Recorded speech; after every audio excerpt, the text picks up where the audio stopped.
ترند انتشر حاليا هو ترند صلي على النبي، اللهم صل وسلم وبارك على سيدنا محمد وعلى آله وصحبه أجمعين.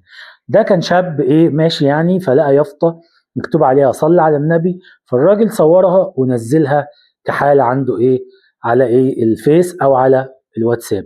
فطبعا يعني الحملة ما شاء الله انتشرت، والناس بدأت تنشرها في مصر بصورة كبيرة جدا، وكمان بعض ناس في الوطن العربي بدأوا ينشروها عندهم.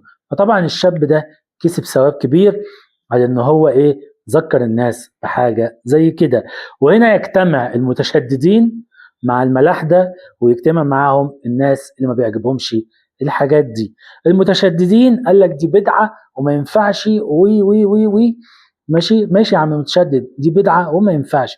احنا ما بنشوفكش في حاجات تانية، ما بنشوفكش في الحاجات بقى اللي مهمه في الدين بقى، ما دام انت بتتكلم يعني ترند صلى على النبي. واحد بيقول يا عم صلى على النبي يا عم الحاج، فقاعد 10 اشخاص معاه، الناس صلى على النبي، هو كسب ثواب وهم كسبوا ثواب. ايه المشكله؟ ربنا سبحانه وتعالى قال يعني ان الله وملائكته يصلون على النبي يا ايها الذين امنوا صلوا عليه وسلموا تسليما.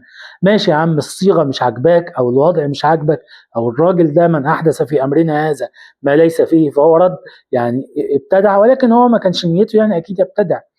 الراجل عجبته حاجه فنشرها، قال يا جماعه صلوا على النبي. ايه المشكله لما الناس تصلي على النبي؟ ايه اللي حصل؟ ناس كسبت ثواب وهو برضو خد اجر.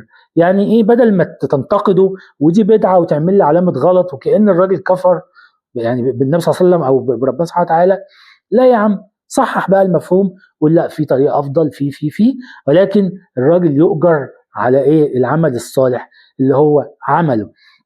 الناحيه التانيه بقى جم الملاحده والعلمانيين، قال لك ده اتفرج على الوهابيين، اتفرج على مش عارفه وواحد تاني يقول لك الموضوع غير قانوني، وواحد مش عارفه يحرك يعني قضيه عشان الموضوع ده، وكأن الموضوع يعني سبب لهم حساسيه او عمل لهم اكلان يعني في مكان حساس.